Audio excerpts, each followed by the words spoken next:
Yes, good morning बच्चों। Welcome to our chemistry class 12th। And जो पीछे वाला लेक्चर है इसके अंदर हमने स्टडी किया था adsorption isotherm and adsorption isobars. Now आज का जो हमारा टॉपिक है वो है colloidal state of matter. Matter की कोलॉइडल स्टेट्स। देखिए, पहले भी आप पढ़ चुके हैं इस चीज़ को। 9th क्लास के अंदर हमने स्टडी किया था ट्रू सॉल्यूशन, कोलॉइडल या सस्पेंशन। तो थॉमस ग्राहम जो साइंटिस्ट थे 1861 में, इन्होंने डिफ्यूज़न का मतलब जो पैसेज है, कोई भी सब्सटेंस किसी मेम्ब्रेन में से किस तरह से पास हो सकता है, जो अलग अलग सॉल्यूशंस है उसका डिफ्यूज़न स्टडी किया और ये पाया सब्सटेंसेस को जर्नली दो कैटेगरीज में बांटा। वन इज़ क्रिस्टलॉइड्स, सेकंड क्या है, कोलॉइड्स। देखिए, क्रिस्टलॉइड क्या होते हैं? कुछ सब्सटेंस जैसे कॉमन साल्ट, नमक है, चीनी है या यूरिया है, जो आसानी से एनिमल मेम्ब्रेन, देखिए एनिमल मेम्ब्रेन क्या होती है, एक सेमी परमिएबल मेम्ब्रेन है जो यूज़फुल मटेरियल को अपने अंदर से पास होने देगी। तो सेमी परमिएबल मेम्ब्रेन में से अगर पास होते हैं कॉमन साल्ट, शुगर या यूरिया, तो इनको they are known as crystalloids. क्या कहेंगे हम इसको? क्रिस्टलॉइड्स। और कुछ ऐसे सब्सटेंस हैं जो एनिमल या पर्चमेंट मेम्ब्रेन भी ले सकते हैं, उनमें से पास नहीं होंगे, they are known as colloids. ठीक है। तो सॉल्यूशंस जो क्रिस्टलॉइड बनाता है मीन्स जो इजीली पास हो सकते हैं, so such solutions they are known as true solutions. क्या कहते हैं हम इनको? True solutions. ओके। और जो colloidal solution they are formed by colloids, they are known as colloidal solutions. ठीक है। तो ग्राहम ने क्या किया, सब्सटेंसेस को क्रिस्टलॉइड और कोलॉइड्स में कुछ टाइम के बाद रोंग भी प्रूव कर दिया। और अकॉर्डिंग टू दिस, जैसे सोडियम क्लोराइड है, ये हम मानते हैं सोडियम क्लोराइड नमक होता है जो कॉमन साल्ट है, वो क्रिस्टलॉइड की तरह बिहेव करता है। पता है ना आपको, क्रिस्टलॉइड मीन्स इजीली पास कर जाता है वेजिटेबल या एनिमल मेम्ब्रेन में से। And generally we will see that it also depends upon the size of the particles. किस चीज़ पर डिपेंड करता है ये? पार्टिकल्स के साइज पर डिपेंड करता है। बट अगर आप उसी नमक को यानी कॉमन साल्ट को डिज़ोल्व कर देते हो किसके अंदर? बेंजीन के अंदर। तो बेंजीन के अंदर जब आप इसको डिज़ोल्व करते हो तो ये बिहेव करेगा किसकी तरह? कोलॉइड की तरह। मीन्स जर्नली अगर आप उसको वाटर में ऐड करते हो तो क्रिस्टलॉइड की तरह बिहेव कर रहा है कॉमन साल्ट। बट अगर आप उसको डिज़ोल्व कर देते हो बेंजीन में तो वो बिहेव करेगा किसकी तरह? कोलॉइड्स की तरह। तो अब colloidal state of matter, matter की जो कोलॉइडल स्टेट है वो इस तरह की स्टेट है जिसमें पार्टिकल्स का साइज इतना छोटा होता है they can pass through filter paper but not through animal membrane. Means हम जो कोलॉइडल स्टेट पढ़ेंगे वो इस टाइप की स्टेट है जिसमें पार्टिकल्स का size that is generally between 1 to 1000 nanometre. और इसमें जो पार्टिकल्स हैं वो इजीली पास हो जाते हैं किस में से? फिल्टर पेपर में से, but not through animal membrane. ठीक है। तो अब हम पढ़ेंगे difference between true solution, colloidal and suspensions. देखिए, first of all true solution का जो नेचर होता है वो कैसा है? होमोजीनियस है। होमोजीनियस, होमो का मतलब सेम, सॉल्यूशंस जो भी बनेंगे वो आपको बिल्कुल यूनिफॉर्मली नज़र आएंगे। जैसे नमक को आप डिसोल्व करते हो वाटर के अंदर। अब कोलॉइडल सॉल्यूशंस का नेचर होता है हेट्रोजीनियस। हेट्रो का मतलब है विच फॉर्म डिफरेंट फेसेस। देखिए, यहाँ वैसे तो मिल्क है, जो दूध है वो कोलॉइडल सॉल्यूशन है, देखने में तो बिल्कुल होमोजीनियस है, but actually it is heterogeneous in nature. Suspensions they are also heterogeneous. जैसे सैंड को आप ऐड कर देते हो वाटर के अंदर। ठीक है। साइज़, अब देखिए हम नेक्स्ट बात करते हैं साइज़ की। जो साइज़ है पार्टिकल्स का, क्योंकि पार्टिकल्स प्रेजेंट होते हैं तो पार्टिकल्स का साइज़ है लेस देन 1 नैनोमीटर। ठीक है। अगर आप नैनोमीटर की बात करते हो तो लेस देन 1 नैनोमीटर या लेस देन 10⁻⁹ मीटर। और अगर आप मीटर में करते हो तो लेस देन 10⁻⁹ मीटर। ठीक है। कोलॉइडल के अंदर दैट इज बिटवीन साइज है 1 नैनोमीटर टू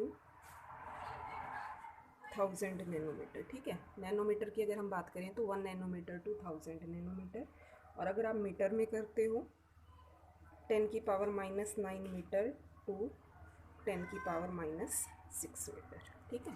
ये साइज़ है इसका। अब जो सस्पेंशंस है वहाँ पार्टिकल्स का साइज़ और भी ज़्यादा है, मोर देन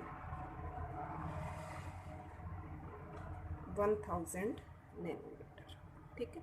मीटर की अगर आप बात करते हो तो और मोर देन 10⁻⁻6 मीटर, ठीक है। यहाँ m मीन्स मीटर है।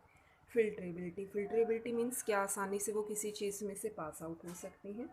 Yes, they pass through filter paper and animal membrane, ठीक है। Pass through filter paper and animal membrane, ठीक है।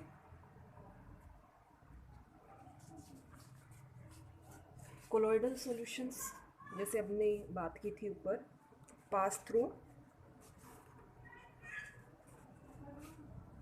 फिल्टर पेपर, फिल्टर पेपर में से पास होंगे but not through animal membrane, ठीक है। यहाँ एनिमल मेम्ब्रेन है। नेक्स्ट है जो साइज है सस्पेंशंस का, that is very more, so they do not pass through both of them, ठीक है। ना फिल्टर पेपर में से पास होंगे ना ही एनिमल मेम्ब्रेन में से, do not pass through both, okay, understand, ठीक है। अब है देखिए सेटलिंग। सेटलिंग मीन्स क्या, वो सेटल डाउन हो जाते हैं। अगर आपने सॉल्यूशन बनाया, आपने अगर नमक को डिसोल्व कर दिया वाटर के अंदर, तो आपको पता है वो नीचे सेटल डाउन नहीं होगा। तो हम क्या लिखेंगे सेटलिंग के अंदर, डू नॉट सेटल, ओके। और this is also do not settle, ये भी सेटल नहीं होता, पता है आपको कोलॉइडल सॉल्यूशंस भी।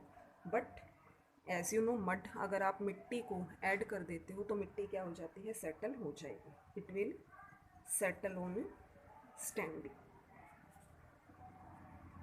विजिबिलिटी, क्या पार्टिकल्स नज़र आते हैं आपको नमक के? नो, पार्टिकल्स आर इनविजिबल, ठीक है, दिखाई आपको नहीं देंगे। They are visible under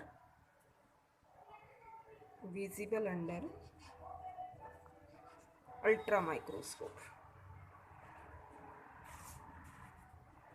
these are, इसमें इजीली जो मड के पार्टिकल्स हैं वो आपको इजीली नज़र आ जाते हैं। Particles are visible to naked eyes, okay. Diffusion, yes, आसानी से जो पार्टिकल्स हैं वाटर के अंदर या जो भी आप मीडियम ले रहे हो डिफ्यूज़ हो जाते हैं। डिफ्यूज़न हम लिखेंगे यहाँ पर quickly, slowly diffuse, easily diffuse नहीं होते, and they do not diffuse.